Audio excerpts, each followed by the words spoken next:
এরকম করছিস কেন? মারা চোখে সুরমাই তো দিয়েছিস, অন্য কিছু তো নিস নি।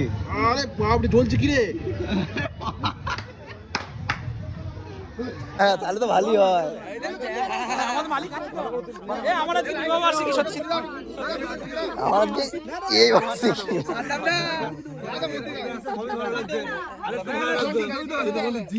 মিন্টু দা, ও মিন্টু দা একবার তাকাও।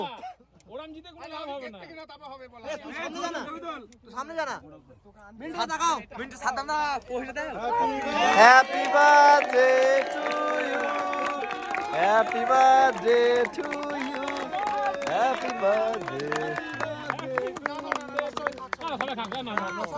বলো মিন্টু দা, পরের ম্যাচে যদি ইমরান যদি 100 রান করে, হ্যাঁ 1 কেজি মাংস আমার তরফ থেকে। ঠিক আছে ইমরান, শুনে নিয়েছিস তো? আর ও কি দেবে? ও কি দেবে? ও তো মানে হবে নাকি? কনফিডেন্ট নয় মনে হয় ঠিক আছে, ইমরান। তাহলে মারতে হবে।